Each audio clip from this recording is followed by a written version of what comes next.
إن الحمد لله نحمده ونستعينه ونستغفره ونعوذ بالله من شرور أنفسنا ومن سيئات أعمالنا من يهده الله فلا مضل له ومن يضلل فلا هادي له وأشهد أن لا إله إلا الله وحده لا شريك له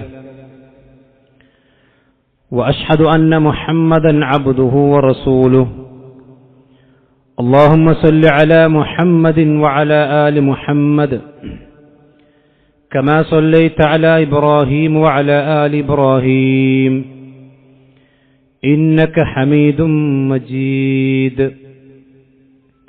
اللهم بارك على محمد وعلى آل محمد كما باركت على إبراهيم وعلى آل إبراهيم إنك حميد مجيد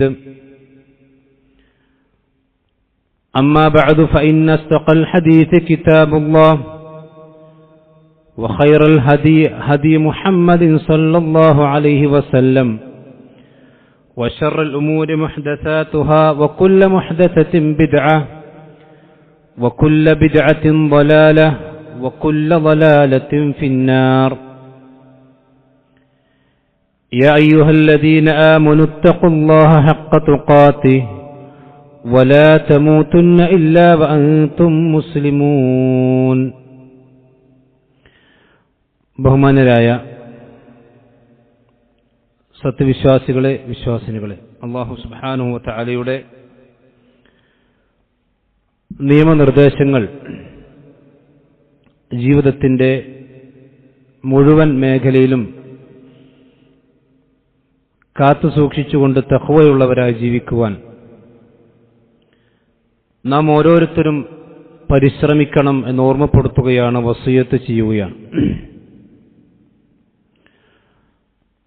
വിശുദ്ധ റമളാനും നോമ്പുമെല്ലാം വളരെ അടുത്തെത്തിയിരിക്കുന്ന ഒരു സന്ദർഭത്തിലാണ് നാം ഉള്ളത്. വിശുദ്ധ റമളാനിൽ വിശ്വാസികളായ ആളുകൾ നിർബന്ധമായും അനുഷ്ഠിക്കേണ്ട നോമ്പിനെ സംബന്ധിച്ച് അല്ലാഹു സുബ്ഹാനഹു വ തആലയുടെ വിശുദ്ധ ഖുർആനിലും നബി സല്ലല്ലാഹു അലൈഹി വസല്ലമയുടെ ഹദീസുകളിലും ഒരുപാട് മഹത്വങ്ങളും ശ്രേഷ്ഠതകളും വിശദീകരിക്കപ്പെട്ടതായി നമുക്ക് കാണാൻ കഴിയും.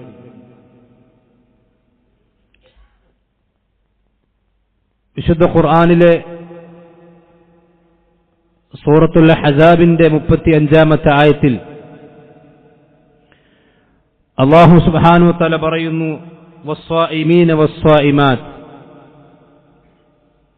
നോമ്പനുഷ്ഠിക്കുന്ന പുരുഷന്മാരും നോമ്പ് നോൽക്കുന്ന സ്ത്രീകളും, വൽഹാഫിളീന ഫുറൂജഹും വൽഹാഫിളാത്ത്, സ്വന്തം ലൈംഗിക വിശുദ്ധിയെ കാത്തുസൂക്ഷിക്കുന്ന പുരുഷന്മാരും സ്ത്രീകളും, വദാകിരീനല്ലാഹ കസീറൻ വദാകിറാത്ത്, അല്ലാഹുവിനെ ധാരാളമായി കൊണ്ട് ഓർക്കുന്ന പുരുഷന്മാരും സ്ത്രീകളും, അഅദ്ദല്ലാഹു ലഹും മഗ്ഫിറതൻ വഅജ്റൻ അളീമ, അല്ലാഹു സുബ്ഹാനഹു വ തആല അവർക്ക് വലിയ പ്രതിഫലമാണ് ഒരുക്കി വച്ചിരിക്കുന്നത്. അല്ലാഹു സുബ്ഹാനഹു വ തആലയുടെ മഗ്ഫിറത്താണ് അല്ലാഹു അവർക്ക് ഒരുക്കി വച്ചിരിക്കുന്നത്. അപ്പോൾ അല്ലാഹുവിന്റെ മാർഗത്തിൽ നോമ്പ് നോൽക്കുന്ന, അല്ലാഹുവിന്റെ മാർഗത്തിൽ വ്രതമനുഷ്ഠിക്കുന്ന പുരുഷനും സ്ത്രീയും അവർക്ക് അല്ലാഹുവിന്റെ അടുക്കൽ മഗ്ഫിറത്തുണ്ട്, അതുപോലെ തന്നെ അല്ലാഹുവിന്റെ അടുക്കൽ സ്വർഗമുണ്ട്, അജ്റുൻ അളീമുണ്ട്, അഥവാ സ്വർഗമുണ്ട്. അപ്പോൾ അല്ലാഹുവിന്റെ പേരിൽ ഒരു മനുഷ്യൻ നോമ്പനുഷ്ഠിക്കുന്നുണ്ടെങ്കിൽ ആ നോമ്പിന്റെ ലക്ഷ്യമെന്ന് പറയുന്നത് പാരത്രികമായ മഗ്ഫിറത്തും അതുപോലെ തന്നെ സ്വർഗവുമാണ്. ഇതുപോലെ നോമ്പിന്റെ മറ്റൊരു ലക്ഷ്യമായി അല്ലാഹു സൂറത്ത് ബഖറയിലെ 183-ാമത്തെ ആയത്തിൽ പറഞ്ഞു, യാ അയ്യുഹല്ലദീന ആമനൂ കുതിബ അലൈക്കുമുസ് സിയാം കമാ കുതിബ അലല്ലദീന മിൻ ഖബ്ലിക്കും ലഅല്ലക്കും തത്തഖൂൻ. വിശ്വാസികളെ, നിങ്ങൾക്ക് അല്ലാഹു നോമ്പ് നിർബന്ധമാക്കിയിരിക്കുന്നു. നിങ്ങൾക്ക് മാത്രമല്ല, നിങ്ങളുടെ മുൻഗാമികളായ ആളുകൾക്കും. ലഅല്ലക്കും തത്തഖൂൻ, നോമ്പിന്റെ ലക്ഷ്യമെന്ന് പറയുന്നത് തഖ്വയാണ്. നിങ്ങളുടെ ശരീരത്തെ ക്രമീകരിക്കാനോ അതല്ലെങ്കിൽ പ്രഷറും കൊളസ്ട്രോളും ഒക്കെ കൺട്രോൾ ചെയ്യാൻ, അതൊന്നും അതിന്റെ ലക്ഷ്യങ്ങളല്ല. ലഅല്ലക്കും തത്തഖൂൻ, നിങ്ങൾക്ക് തഖ്വയുണ്ടാകണം. എന്താണ് സഹോദരന്മാരെ തഖ്വ എന്ന് പറഞ്ഞാൽ? ഒരു മനുഷ്യന്റെ ജീവിതത്തിൽ അവന് ആരും നിയന്ത്രിക്കുന്നില്ലെങ്കിലും, അവന് ആരും കാണുന്നില്ലെങ്കിലും, എന്നെ പടച്ച റബ്ബ് കാണുന്നുണ്ട്, എന്നെ നിരീക്ഷിക്കുന്നുണ്ട്, എന്റെ കാര്യങ്ങൾ അറിയുന്നുണ്ട് എന്ന് മനസ്സിലാക്കി അള്ളാഹുവും അവന്റെ പ്രവാചകനും വിലക്കിയ വിരോധിച്ച കാര്യങ്ങളിൽ നിന്ന് മാറി നിൽക്കുന്നതിന്റെ പേരാണ് തഖ്വ എന്ന് പറഞ്ഞാൽ. അത് നോമ്പ് നോറ്റാൽ ഉണ്ടാകും. അങ്ങനെ തഖ്വയുള്ള നോമ്പാണ് യഥാർത്ഥത്തിൽ അല്ലാഹു സുബ്ഹാനഹു വ തആല നമ്മോട് ആവശ്യപ്പെട്ടിട്ടുള്ള നോമ്പ്. എന്താണ് അല്ലാഹു വിലക്കിയ കാര്യങ്ങൾ? മഹാനായ ഇബ്നു ഹജർ അസ്ഖലാനി പറഞ്ഞു, വിഖായത്തുൻ നഫ്സി അനി ശിർക്ക്, അത് ശിർക്കിൽ നിന്ന് മാറി നിൽക്കണം ഒന്നാമതായിക്കൊണ്ട്. വൽ അമാലി സയ്യ, മോശമായ പ്രവർത്തനങ്ങളിൽ നിന്ന് മാറി നിൽക്കണം. വൽ മുവാലബത്തു അലൽ അമാലിൽ ഹസന, നന്മയുള്ള പ്രവർത്തനങ്ങളിൽ അവൻ സ്ഥിരമായിക്കൊണ്ട് ഉണ്ടാവുകയും വേണം. അതാണ് തഖ്വ എന്ന് പറഞ്ഞാൽ. അഥവാ പടച്ച റബ്ബിനെ പേടിച്ചുകൊണ്ട്, അള്ളാഹുവിനെ ഭയന്നുകൊണ്ട്, അള്ളാഹു വിലക്കിയ കാര്യങ്ങളിൽ നിന്ന് പൂർണ്ണമായിക്കൊണ്ട് വിട്ടുനിൽക്കാനും അള്ളാഹു പഠിപ്പിച്ച കാര്യങ്ങൾ പൂർണ്ണമായിക്കൊണ്ട് ചെയ്യാനുമുള്ള ഒരു പരിശീലനമാണ്. അതാണ് നോമ്പിന്റെ ലക്ഷ്യം എന്ന് അല്ലാഹു സുബ്ഹാനഹു വ തആല വിശദീകരിച്ചിട്ടുണ്ട്. തഖ്വ ഉണ്ടാകും നോമ്പ് നോറ്റാൽ. കാരണം വിശുദ്ധ ഖുർആൻ തന്നെ അല്ലാഹു സൂചിപ്പിച്ചതുപോലെ, പ്രവാചകൻ സല്ലല്ലാഹു അലൈഹി വസല്ലം അവിടുത്തെ ഹദീസുകൾ സൂചിപ്പിച്ചതുപോലെ, രഹസ്യമായ ആരാധനയാണല്ലോ നോമ്പെന്ന് പറഞ്ഞാൽ. മുമ്പ് സൂചിപ്പിച്ചതാണ്. അള്ളാഹുവിന് ഏറെ ഇഷ്ടമുള്ള ആരാധനയാണ് നോമ്പെന്ന് പറഞ്ഞാൽ. അതുകൊണ്ട് ആരാരും അറിഞ്ഞില്ലെങ്കിലും, ആരും നിയന്ത്രിച്ചിട്ടില്ലെങ്കിലും, ആരും പറഞ്ഞിട്ടില്ലെങ്കിലും ഞാൻ എന്റെ റബ്ബിനെ ആരാധിക്കും, ആ എന്റെ റബ്ബിന്റെ കൽപ്പനകൾ ഞാൻ എന്റെ ജീവിതത്തിൽ ധിക്കരിക്കുകയില്ല എന്ന ഒരു പരിശീലനവും അതുപോലെ തന്നെ അതിനുള്ളൊരു മാർഗവുമാണ് വിശുദ്ധ ഖുർആനിൽ നോമ്പിനെ സംബന്ധിച്ച് പരിചയപ്പെടുത്തിയിട്ടുള്ളത്. നബി സല്ലല്ലാഹു അലൈഹി വസല്ലം ഒന്നുകൂടി പറഞ്ഞു, അസ്സിയാമു ജുന്നത്തുൻ നസ്തജിന്നു ബിഹാ, ഒരു മനുഷ്യന്റെ നോമ്പെന്ന് പറഞ്ഞാൽ ആ മനുഷ്യന്റെ ജീവിതത്തിൽ പിശാചുമായി കൊണ്ടുള്ള ഏറ്റുമുട്ടലിന്റെ പരിചയാണ്. യസ്തജിന്നു ബിഹാ അൽ അബ്ദു മിനന്നാർ, നരകത്തിൽ നിന്നൊരു മനുഷ്യൻ ആ നോമ്പുകൊണ്ട് രക്ഷപ്പെടും.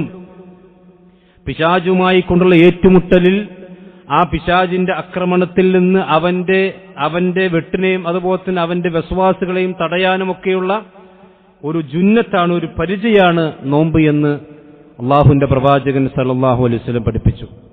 അപ്പൊ നോമ്പ് നോൽക്കുമ്പോൾ പിശാചുമായി കൊണ്ട് പിശാചിന്റെ ഉപദ്രവങ്ങളിൽ നിന്നൊരു മനുഷ്യൻ രക്ഷപ്പെടണം. ആ രക്ഷപ്പെടാനുള്ള മാർഗങ്ങൾ ഒരു മനുഷ്യന് അള്ളാഹു കൊടുക്കുന്ന ഒരു പരിശീലനമാണ് നോമ്പെന്ന് പറഞ്ഞാൽ. അതുകൊണ്ട് തന്നെ പ്രവാചകൻ സല്ലല്ലാഹു അലൈഹി വസല്ലം പറഞ്ഞു, ഒരു മനുഷ്യൻ നോമ്പ് നോറ്റാൽ, മൻ സാമ യൗമൻ ഫീ സബീലില്ലാഹ്, അള്ളാഹുവിന്റെ മാർഗത്തിൽ ഒരു മനുഷ്യൻ ഒരു ദിവസം നോമ്പ് നോറ്റാൽ, ബഅദല്ലാഹു വജ്ഹഹു 70 ഖരീഫ, ഒരു നോമ്പ് കൊണ്ട് തന്നെ ആ മനുഷ്യന്റെ മുഖത്തെ, ആ മനുഷ്യന്റെ ശരീരത്തെ അല്ലാഹു സുബ്ഹാനഹു വ തആല നരകത്തിൽ നിന്ന് 70 വർഷത്തെ വഴിദൂരത്തിൽ വിദൂരമാക്കുമെന്ന് നബി സല്ലല്ലാഹു അലൈഹി വസല്ലം പഠിപ്പിച്ചിട്ടുണ്ട്. ഒറ്റ ദിവസത്തെ നോമ്പാണ്. ആ നോമ്പിന്റെ പ്രത്യേകത എന്നാ, ഫീ സബീലില്ലാ, അള്ളാന്റെ മാർഗത്തിലായിരിക്കണം. ബിദ്അത്തിന്റെ നോമ്പ് നോറ്റുകൊണ്ട് കാര്യമില്ല. മേറാജിന്റെയും അതുപോലെ തന്നെ ബറാത്ത് നോമ്പും ഈ ഗണത്തിൽപ്പെടൂല. കാരണം അതൊന്നും അള്ളാന്റെ റസൂൽ പഠിപ്പിക്കാത്ത നോമ്പുകളാണ്. അതല്ല, അള്ളയും റസൂലും പഠിപ്പിച്ച രൂപത്തിൽ ഒരു മനുഷ്യൻ നോമ്പനുഷ്ഠിച്ചാൽ, ബഅദല്ലാഹു വജ്ഹഹു 70 ഖരീഫൻ, അള്ളാഹു അവന്റെ മുഖത്തെ 70 വർഷത്തെ വഴിദൂരം നരകത്തിൽ നിന്ന് അകറ്റുന്നതാണെന്ന് നബി സല്ലല്ലാഹു അലൈഹി വസല്ലം പഠിപ്പിച്ചിട്ടുണ്ട്. നരകത്തിൽ നിന്ന് അകറ്റപ്പെട്ട് സ്വർഗത്തിലേക്ക് ഒരു മനുഷ്യൻ പ്രവേശിക്കുന്നത്, ഇന്ന ഫിൽ ജന്നതി ബാബൻ യുഖാലു ലഹു റയ്യാൻ യദ്ഖുലു സ്സായിമൂന യൗമൽ ഖിയാമ, ഖിയാമത്ത് നാളിൽ വിശ്വാസികളായ ആളുകൾ, നോമ്പനുഷ്ഠിച്ച ആളുകൾ, അവർ സ്വർഗത്തിലേക്ക് കടക്കുന്ന റയ്യാൻ എന്ന വാതിലൂടെയായിരിക്കുമെന്ന് നബി സല്ലല്ലാഹു അലൈഹി വസല്ലം പഠിപ്പിച്ചു. ഇങ്ങനെ വ്യത്യസ്തമായ ഫളലുകളും വ്യത്യസ്തമായ മഹത്വങ്ങളുമൊക്കെ റമദാനിലെ നോമ്പിന് അള്ളാഹുവിന്റെ പ്രവാചകനും അവിടുത്തെ വിശുദ്ധ ഖുർആനുമൊക്കെ നമുക്ക് വിശദീകരിച്ചു തന്നിട്ടുണ്ട്. സഹോദരന്മാരെ, നോമ്പ് കൊണ്ടുള്ള മറ്റൊരു ഗുണമെന്താണ്? ഒരു മനുഷ്യന്റെ കിബറും ഒരു മനുഷ്യന്റെ അഹങ്കാരവും അവന്റെ മനസ്സിന്റെ ശുദ്ധീകരണവും നോമ്പുകൊണ്ട് നടക്കുമെന്നാണ് നബി സല്ലല്ലാഹു അലൈഹി വസല്ലം പറഞ്ഞത്. സൗമു യൗമിസ് സബ്രി വ സലാസതു അയ്യാമി മിൻ കുല്ലി ശഹ്രിൻ യുദ്ഹിബന വഹറസ് സദ്രി. ക്ഷമയുടെ മാസത്തിലെ നോമ്പ്. ക്ഷമയുടെ മാസം എന്ന് പറഞ്ഞാൽ റമദാനിനെ പറ്റിയാണ് നബി സല്ലല്ലാഹു അലൈഹി വസല്ലം പറഞ്ഞത്. റമദാൻ എന്ന് പറഞ്ഞാൽ ക്ഷമയുടെ മാസമാണ്. എന്താ ക്ഷമ എന്ന് പറഞ്ഞാൽ? 3 തരം ക്ഷമകളുണ്ട്. ഒന്നൊരു മനുഷ്യൻ അല്ലാഹു സുബ്ഹാനഹു വ തആല അവനോട് കൽപ്പിച്ചിരിക്കുന്ന കാര്യങ്ങൾ പൂർണ്ണമായി കൊണ്ട് ചെയ്യുന്നതിൽ അവൻ ക്ഷമ കാണിക്കണം. അതിനെന്ത് പ്രയാസം വന്നാലും ക്ഷമിക്കണം. നമസ്കാരമാണെങ്കിലും നോമ്പാണെങ്കിലും ഹജ്ജാണെങ്കിലും സക്കാത്താണെങ്കിലും അള്ളാഹു അവനോട് കൽപ്പിച്ച കാര്യങ്ങൾ അവൻ ചെയ്യുമ്പോൾ ഉണ്ടാകുന്ന പ്രയാസങ്ങൾ അവൻ ക്ഷമിക്കണം.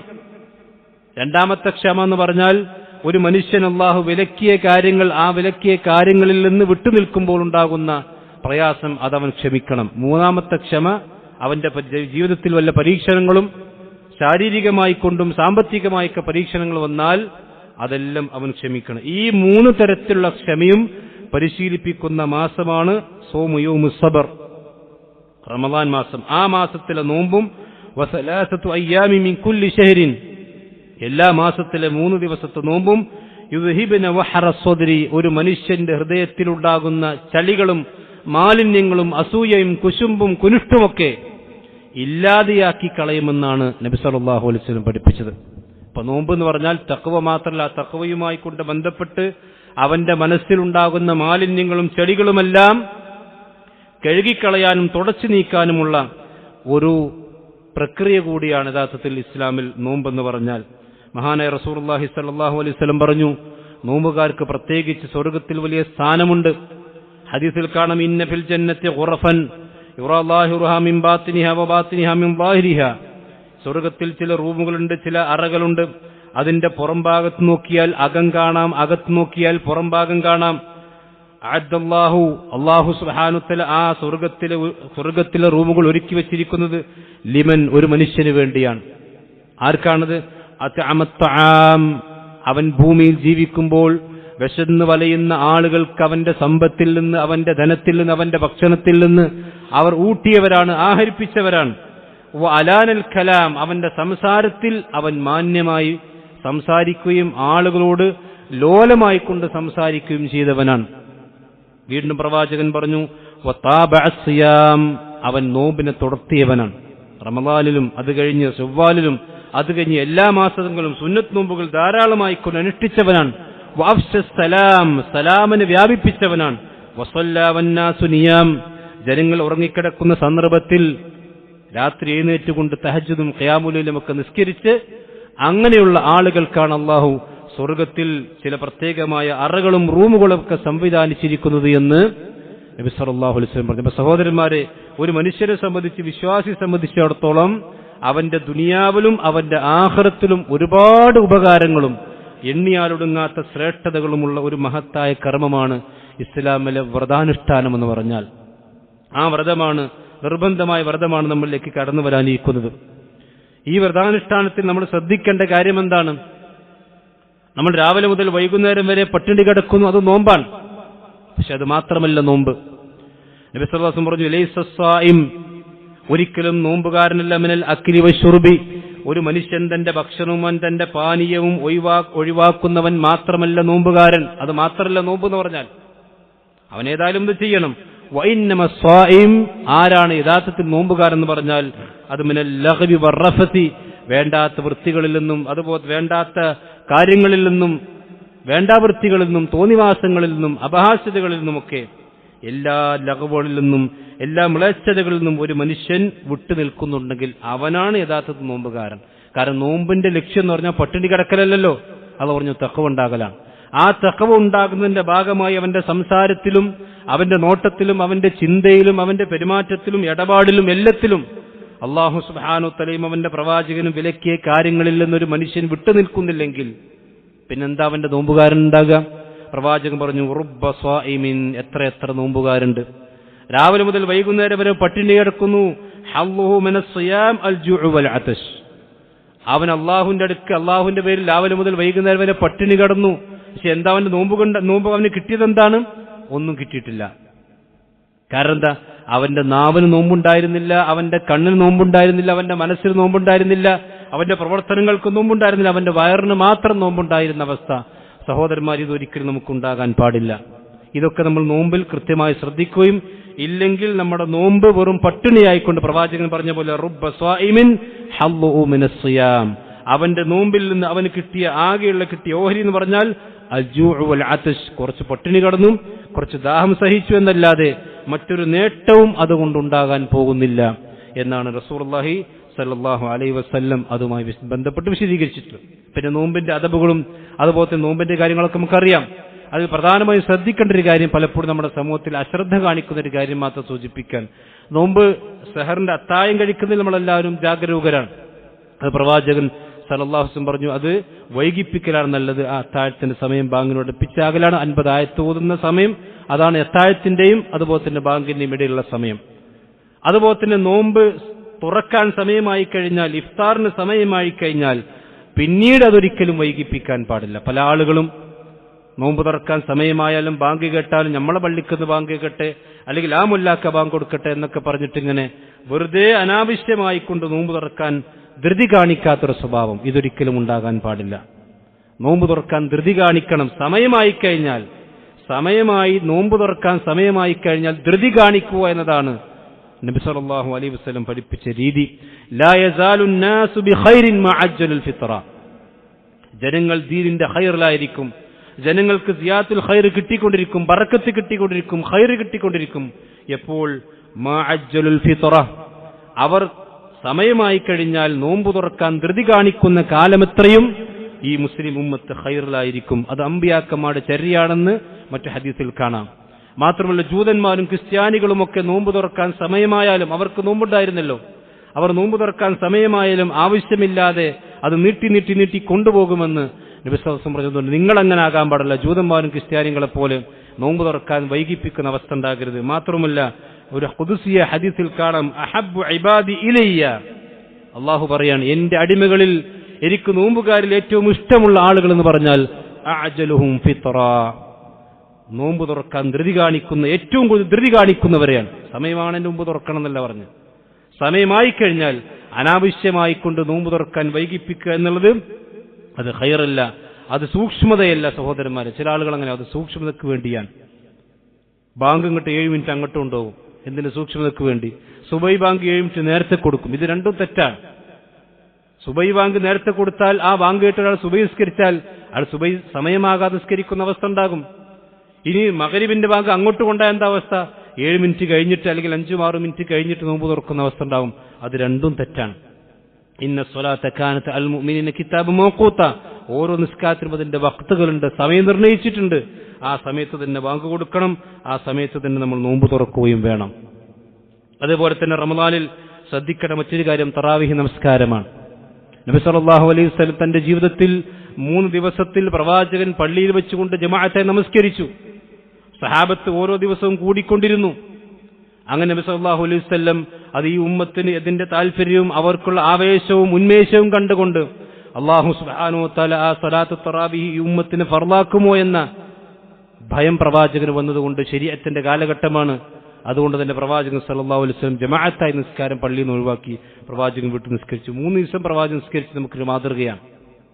ആ തറാവീഹ് നിസ്കാരം അത് വളരെ പുണ്യമുള്ള ആരാധനയാണ്. പ്രവാചകൻ പറഞ്ഞു, മൻ ഖാമ റമളാന ഈമാനൻ വഹ്തിസാബൻ ഗുഫിറ ലഹു മാ തഖദ്ദമ മിൻ ദംബിഹി, ഒരു മനുഷ്യൻ റമളാനിൽ അല്ലാഹുവിന്റെ കൂലി ആഗ്രഹിച്ചുകൊണ്ട് വിശ്വാസത്തോടുകൂടി നിന്ന് തറാവീഹ് നമസ്കരിച്ചാൽ ഗുഫിറ ലഹു മാ തഖദ്ദമ മിൻ ദംബിഹി, അവന്റെ മുമ്പ് കഴിഞ്ഞുപോയിട്ടുള്ള ജീവിതത്തിൽ കഴിഞ്ഞുപോയ ചെറിയ പാപങ്ങളൊക്കെ അവൻ അല്ലാഹു പുറത്തു കൊടുക്കുമെന്നാണ്. ഒരൊറ്റ തറാവീഹ് നിസ്കാരം കൊണ്ട് അവന്റെ 60 കൊല്ലത്തെ 70 കൊല്ലത്തെ 80 കൊല്ലത്തെ 90 കൊല്ലത്തെ ചെറിയ പാപങ്ങൾ പൊറുക്കപ്പെടുമെന്നാണ് നബി സല്ലല്ലാഹു അലൈഹി വസല്ലം പഠിപ്പിച്ചത്. 2 കണ്ടീഷനാണ്. ഒന്ന്, ഈമാൻ ഉണ്ടാകണം, തൗഹീദ് ശരിയാകണം. 2, അള്ളാഹിന്റെ കൂലി പ്രതീക്ഷിച്ചുകൊണ്ടാകണം. ഇത് രണ്ടുണ്ടായി കഴിഞ്ഞാൽ അവന് കൂലി കിട്ടുമെന്നാണ്. മാത്രമല്ല, ഒരു ഇമാമിന്റെ കൂടെ ജമാഅത്തായിക്കൊണ്ട് നിസ്കരിച്ചാൽ, ഇമാമിങ്ങൾ മഹാന്മാരായ പണ്ഡിതർ അത് തന്നെ വിശദീകരിച്ചിട്ടുള്ളത്. കാരണം നബി സല്ലല്ലാഹു അലൈഹി വസല്ലം 3 ദിവസവും ജമാഅത്തായിക്കൊണ്ട് പള്ളിയിൽ കാണിച്ചെന്നു. അതാണ് ഏറ്റവും അഫ്ളലായ രീതി. പിന്നീട് പ്രവാചകനെ ഒഴിവാക്കാൻ ചില ഹിക്മത്തുകളും അതുപോലെ തന്നെ ചില ഇല്ലത്തുകളും കാരണങ്ങളും ഉണ്ടായതുകൊണ്ടാണ് ഒഴിവാക്കിയത്.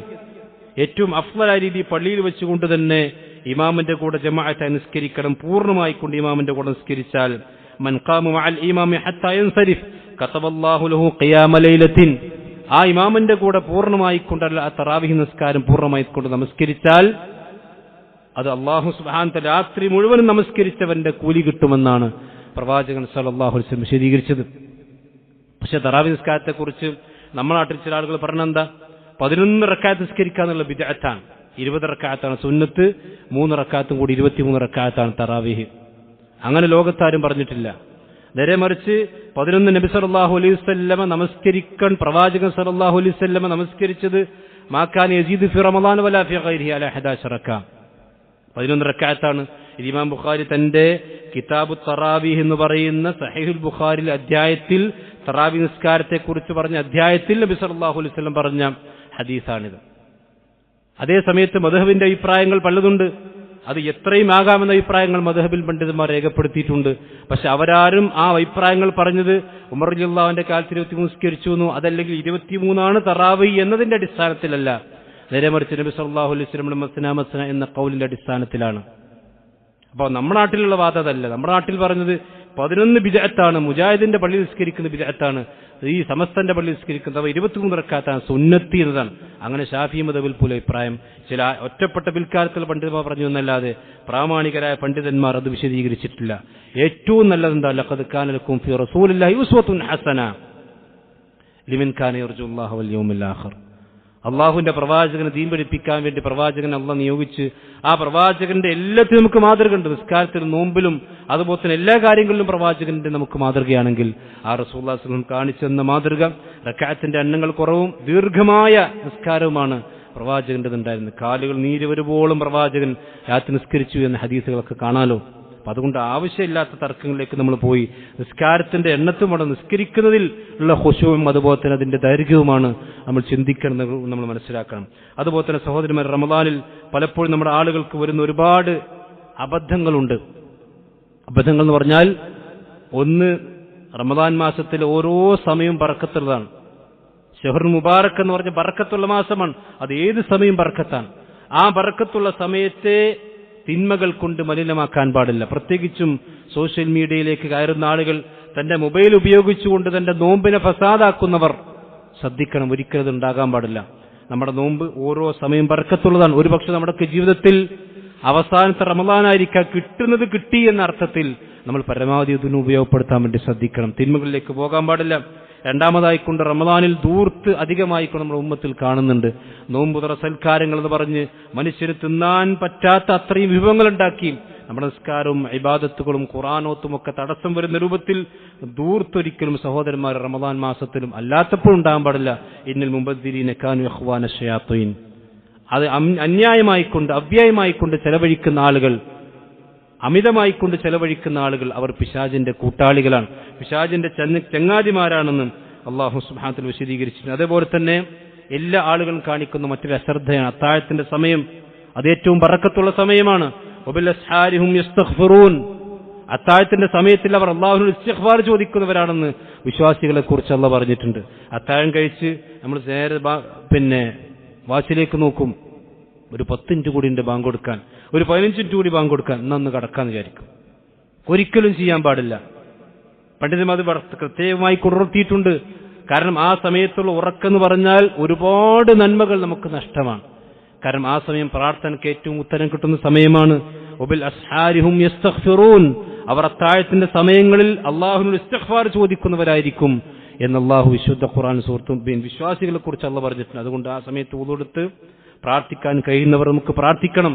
കാരണം വിശുദ്ധ റമദാനിൽ ഒരു നോമ്പുകാരന്റെ പ്രാർത്ഥനയും പ്രത്യേകിച്ച് റമദാൻ മാസത്തിലെ പ്രാർത്ഥനകളൊക്കെ അള്ളാഹുവിന്റെ അടുക്കൽ വലിയ പുണ്യമുള്ളതാണ്, സ്വീകരിക്കപ്പെടുന്നത്. അതുകൊണ്ട് പ്രാർത്ഥിക്കാൻ കിട്ടുന്ന സമയങ്ങളൊന്നും അശ്രദ്ധമായി നമ്മൾ ഒരിക്കലും ഉറക്കിന് വേണ്ടി മാറ്റിവെക്കരുത്. ഇതേപോലെ തന്നെ അഞ്ചാമത്തെ മറ്റൊരു കാര്യം, ജമാഅത്ത് നമസ്കാരങ്ങൾ വീഴ്ച വരുത്തുക. പ്രത്യേകിച്ച് മഗ്രിബ് നിസ്കാരം 5-4 വക്തും പള്ളിയിൽ നിസ്കരിക്കുന്ന ആളുകൾ ഇപ്പൊ മഗ്രിബ് ജമാഅത്ത് പള്ളിക്കെത്തൂല. അതുണ്ടാകാൻ പാടില്ല. 5 വക്തും പള്ളിയിൽ ജമാഅത്തായിക്കൊണ്ട് നിർവഹിക്കുന്ന അവസ്ഥ റമദാനിൽ നമുക്കുണ്ടാകണം. പ്രത്യേകിച്ച് ശ്രദ്ധ റമദാൻ നമുക്കുണ്ടാകണം. കാരണം നമ്മുടെ മുൻഗാമികളായ ആളുകൾക്ക് വീണ് കിട്ടുന്ന ഒരു നന്മ പോലും ആവശ്യമില്ലാതെ അത് അവർ ഒരിക്കലും ഒഴിവാക്കിയിട്ടില്ല. അതുകൊണ്ട് പ്രത്യേകിച്ചും പുരുഷന്മാർ ശ്രദ്ധിക്കുക. ജമാഅത്ത് നമസ്കാരങ്ങൾ പള്ളിയിൽ വെച്ചുകൊണ്ട് തന്നെ റമദാനിൽ പൂർണ്ണമായി കൊണ്ടും അത് ഇമാമിന്റെ കൂടെ ഒരിക്കലും മസ്ബൂഖാകാതെ തന്നെ, അഥവാ ഒരു റക്അത്ത് പോലും ഇമാമിന്റെ കൂടെ നഷ്ടപ്പെടാതെ നിർവഹിക്കാൻ കഴിയുമെങ്കിൽ അതിനാണ് നമ്മൾ ശ്രദ്ധ കേന്ദ്രീകരിക്കേണ്ടത്. അതിന് നമ്മൾ അള്ളാഹുവിനോട് പ്രാർത്ഥിച്ചാൽ അള്ളാഹു നമുക്കത് എളുപ്പമാക്കി തരും. അതുപോലെ തന്നെ റമദാൻ എന്ന് പറഞ്ഞാൽ ഉറക്കത്തിന്റെ മാസമാണ്. ചില ആളുകൾക്ക് സുബഹിസ്കരിച്ചെന്ന 10 കടന്നുറങ്ങാം, പിന്നെ ബോസ്കരിച്ച് അസ്ർ വരെ കടന്നുറങ്ങുക, പിന്നെ അങ്ങാടി പോയി പച്ചക്കും കാര്യങ്ങളൊക്കെ വാങ്ങിയെന്ന് പിന്നെ ശാസ്കരിച്ച് വീണ്ടും കടന്നുറങ്ങുക. അങ്ങനെ ഉറക്കിന്റെ മാസമല്ല റമദാൻ എന്ന് പറഞ്ഞാൽ. നമുക്കറിയാം ഇസ്ലാമിൽ വളരെ പ്രധാനപ്പെട്ട പല ജിഹാദുകളും പല പ്രധാനപ്പെട്ട യുദ്ധങ്ങൾ വരെ നടന്നത് റമദാനിലാണല്ലോ. മക്കം ഫത്ത് ആണെങ്കിലും അതുപോലെ തന്നെ ബദർ യുദ്ധമാണെങ്കിലും ഇങ്ങനെ ഒരുപാട് സഹാബത്തിന്റെ ചരിത്രത്തിലൊക്കെ ഒരുപാട് സംഭവങ്ങൾ, ചരിത്രപരമായ പല കാര്യങ്ങളും നടന്നത് റമദാൻ മാസത്തിലാണ്. അതുകൊണ്ട് ആവശ്യത്തിന് ഉറങ്ങണം, രാത്രിയാണെങ്കിലും പകലാണെങ്കിലും. പക്ഷെ ആ ഉറക്കം പോലും നമ്മുടെ നീയത്ത് ശരിയാണെങ്കിൽ, നമ്മുടെ ഇബാദത്തുകൾക്ക് ഉന്മേഷം കിട്ടണമെന്ന നീയത്തിലാണ് നമ്മൾ ഉറങ്ങുന്നതെങ്കിൽ ആ ഉറക്കിന് പോലും കൂലി ഉണ്ടാവും എന്നാണ് ഹദീസ് മനസ്സിലാകുന്നത്. അഹ്തസിബു നൗമതി കമാ അഹ്തസിബു ഖൗമതി എന്ന് സഹാബത്ത് പറഞ്ഞിട്ടുണ്ട്. ഞാൻ അള്ളാഹുവിന്റെ മുമ്പിൽ നിസ്കരിക്കുമ്പോൾ എപ്രകാരം ഞാൻ കൂലി പ്രതീക്ഷിക്കുന്നുവോ അപ്രകാരം ഞാൻ എന്റെ ഉറക്കിലും കൂലി പ്രതീക്ഷിക്കുന്നുണ്ട്. കാരണം ഉറങ്ങണമെന്താ, വെറുതെ ഉറങ്ങാനല്ല. ഈ ഒപ്പൊന്ന് കുറച്ചേരം ഉറങ്ങിക്കഴിഞ്ഞാൽ തറാവീസ്കാരത്തിൽ ഉറങ്ങാതെ എനിക്ക് ശരിക്കും നിസ്കരിക്കാം എന്ന് നീയത്താണെങ്കിൽ ആ ഉറക്കിന് പോലും, ഉച്ചക്ക് ഉറങ്ങുന്നതിന് പോലും അള്ളാഹുവിന്റെ അടുക്കൽ കൂലി ഉണ്ടാകും. അതുപോലെ തന്നെ വിശുദ്ധ ഖുർആന്റെ പാരായണത്തിൽ ശ്രദ്ധ കേന്ദ്രീകരിക്കാതിരിക്കാം. ഏറ്റവും ചുരുങ്ങിയത് ഒരു ദിവസം ഒരു ജുസെങ്കിലും നമ്മൾ ഖുർആൻ ഓതണം, ഒരു ഖത്തമെങ്കിലും റമദാൻ നമ്മൾ ഓതി തീർക്കണം. അത് എന്ത് തിരക്കുള്ള ആളുകളാണെങ്കിലും, എന്തൊക്കെ ബിസിനസ്സും എന്തൊക്കെ ഉദറുകളും പടച്ചവന്റെ മുമ്പിൽ നമുക്ക് പറയാണ്ടെങ്കിലും അള്ളാഹിന്റെ മുമ്പിൽ ബോധിപ്പിച്ചാൽ അള്ളാഹു സ്വീകരിക്കുന്ന ഉദറുകളെ സഹോദരന്മാരെ പടപ്പിന്റെ മുമ്പിലും നമ്മുടെ മുമ്പിലും നമുക്ക് വേണ്ടി നമ്മൾ പറയാൻ പറ്റുള്ളൂ. അതുകൊണ്ട് ഒരു പ്രാവശ്യമെങ്കിലും ഹത്തം തീർക്കാനുള്ള പരിശ്രമം നമ്മുടെ ഭാഗത്തു നിന്നുണ്ടാകണം. ഖുർആൻ അവഗണിക്കുന്ന റമദാൻ ഒരിക്കലും ഉണ്ടാകാൻ പാടില്ല. അതുപോലെ തന്നെ പ്രാർത്ഥിക്കുന്ന സമയങ്ങളിൽ, പ്രത്യേകിച്ചും നോമ്പ് തുറക്കുന്ന സന്ദർഭത്തിലുള്ള പ്രാർത്ഥനകൾ, എന്ന് പ്രവാചകൻ പറഞ്ഞതിൽ അസ്വാഇമു ഹീന യുഫ്തിർ, നോമ്പുകാരൻ നോമ്പ് തുറക്കുന്ന സന്ദർഭത്തിലുള്ള പ്രാർത്ഥന അള്ളാഹു സ്വീകരിക്കുമെന്ന് ഹദീസിൽ കാണാൻ കഴിയും. അതുകൊണ്ട് ആ സമയത്തുള്ള പ്രാർത്ഥനകളൊക്കെ കൃത്യമായി നമ്മൾ പ്രാർത്ഥിക്കാൻ ശ്രദ്ധിക്കാം.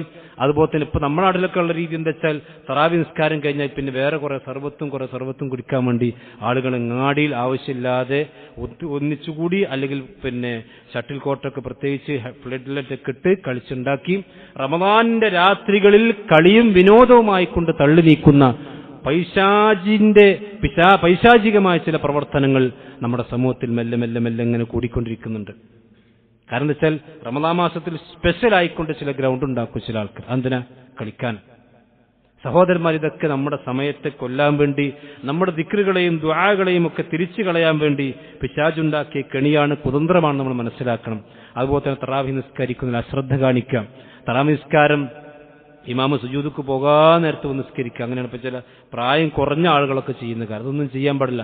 നമ്മൾ നിസ്കരിക്കുന്ന നിസ്കാരം ഒമൻ ശക്കറ ഫഇന്നമാ യശ്കുറു ലിനഫ്സിഹി. ഒരു ഇബാദത്ത് ചെയ്യുന്നുണ്ടെങ്കിൽ, നമ്മൾ അള്ളാഹിന്റെ മുമ്പിൽ നിന്ന് അല്ലാഹു അക്ബർ നിസ്കരിക്കുന്നുണ്ടെങ്കിൽ അതിന്റെ കൂലി നമ്മൾക്കാണ്. നമ്മൾ നന്മ ചെയ്താൽ ആ നന്മയുടെ കൂലിയും പ്രതിഫലവുമൊക്കെ മറ്റുള്ളവരുടെ അക്കൗണ്ടിലേക്കല്ല, നമ്മുടെ അക്കൗണ്ടിലേക്കാണ്. അപ്പൊ നമ്മൾ അശ്രദ്ധ കാണിച്ചാൽ നമ്മുടെ അമലിനെയാണ് ബാധിക്കുക, നമ്മൾ മനസ്സിലാക്കുക. അതുകൊണ്ട് നല്ല ഉന്മേഷത്തോടുകൂടി പ്രാർത്ഥനയോടുകൂടിയായിരിക്കണം ഏത് ഇബാദത്തുകളും ചെയ്യേണ്ടത്. ഇതാണ് റമദാനുമായി കൊണ്ട് ബന്ധപ്പെട്ട് സൂചിപ്പിക്കാനുള്ളത്.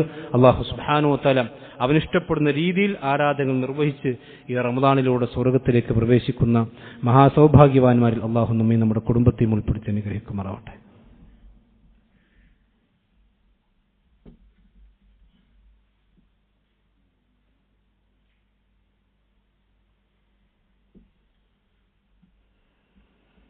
അൽഹംദുലില്ലാഹി വസ്സലാത്തു വസ്സലാമു അലാ റസൂലില്ലാഹി വഅലാ ആലിഹി വസ്ഹബിഹി അജ്മഈൻ. അമ്മാ ബഅദ്. ഒരിക്കൽ കൂടി അല്ലാഹു സുബ്ഹാനഹു വ തആല സൂക്ഷിക്കണം എന്നെല്ലാവരെയും ഓർമ്മപ്പെടുത്തുകയാണ്. വിശുദ്ധ റമദാനിൽ നാം ശ്രദ്ധിക്കേണ്ട മറ്റൊരു കാര്യം സക്കാത്തുമായി ബന്ധപ്പെട്ട വിഷയമാണ്. വിശുദ്ധ ഖുർആനിൽ 26 സ്ഥലങ്ങളിൽ നമസ്കാരവുമായി ബന്ധപ്പെടുത്തി അല്ലാഹു വിശദീകരിച്ചിട്ടുള്ള ഒരു പ്രധാനപ്പെട്ട കർമ്മമാണ് സക്കാത്ത് എന്ന് പറഞ്ഞാൽ. സക്കാത്തിനെ കുറിച്ച് ആകെ 30 തവണയാണ് ഖുർആനിലുള്ളത്.